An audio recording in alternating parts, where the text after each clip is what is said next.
Caríssimos e caríssimas, eu sou Daniel Nonato. E vamos juntos. Há fogo que não se apaga, ilumina e aquece. Há um fogo esperando por baixo do medo e da pressa. Não grita, não destrói, só arde o que já não interessa. É o fogo que move o tempo, que acorda o silêncio e o chão. Não quer templos nem aplausos, quer verdade, quer pulsação. Há quem fuja do calor e se abrace às cinzas antigas, mas há quem queime. Caríssimos e caríssimas, iniciamos hoje um feriadão, dia da proclamação da República no Brasil. Lembrando a todos e a todas que nós vivemos, né, esse tempo aí. E eu lembrando das minhas aulas de história, meu amigo professor Giovanni Condeca falava sobre quando proclamou-se a República, ela foi nomeada de República do Cão. E a gente entra nesse contexto olhando, né, que ontem recebemos uma mensagem, um texto, né, de uma pessoa defendendo a monarquia, a volta da monarquia no Brasil. A gente sabe que a República Brasileira ela está embasada em modelos que não são próprios somente brasileiros.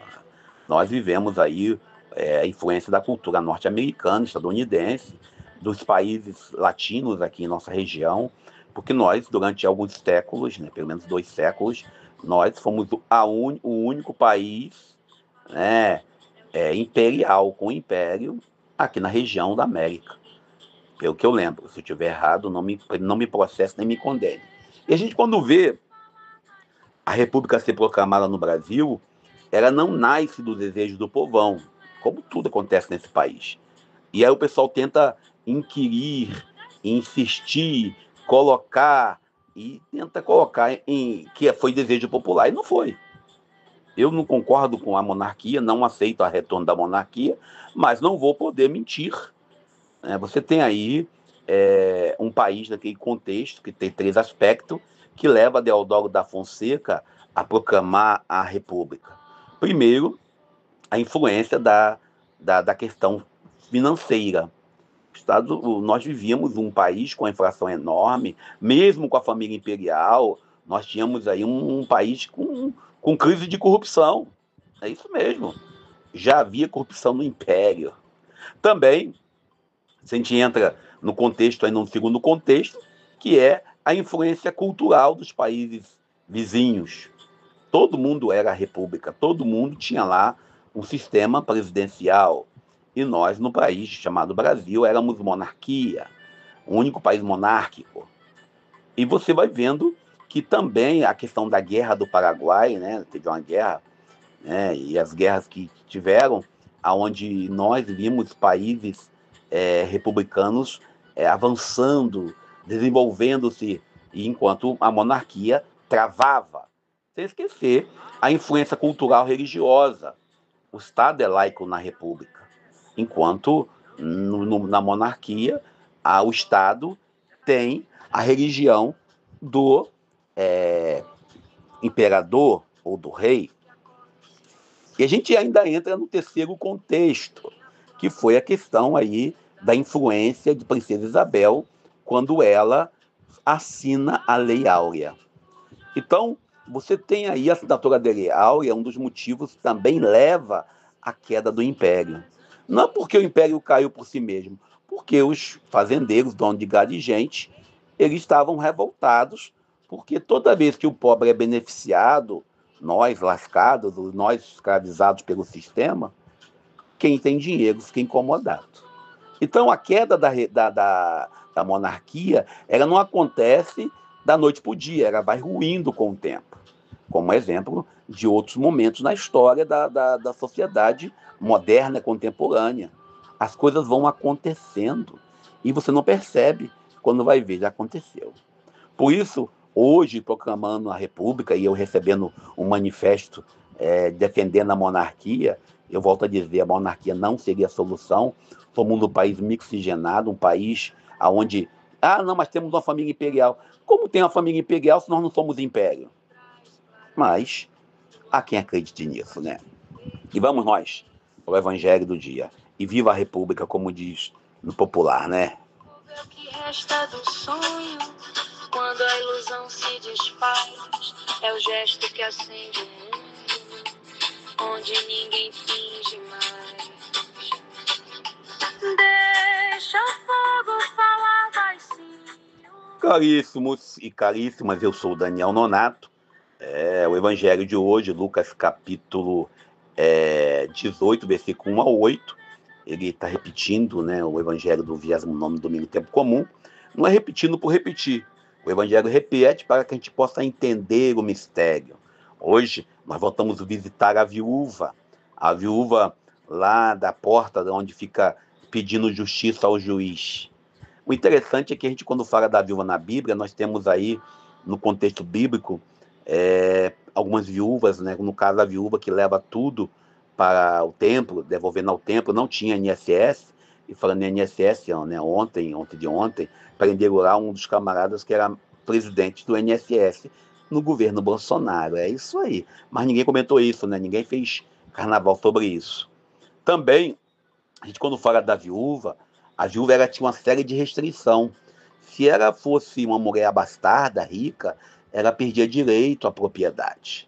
No contexto de Jesus, no tempo que ele viveu entre nós, era proibido a viúva ter propriedade. Era preciso que ela tivesse algum homem junto com ela. Um homem de 12 anos, uma criança de 12 anos já era considerado um homem e a viúva não perderia o seu prêmio. Talvez essa viúva tenha brigado aí para um dos filhos dela, de repente um filho já de 11 anos, quase 12, brigando para que esse menino tivesse a graça, né, de assumir a sua tutela. E o juiz tinha que fazer justiça.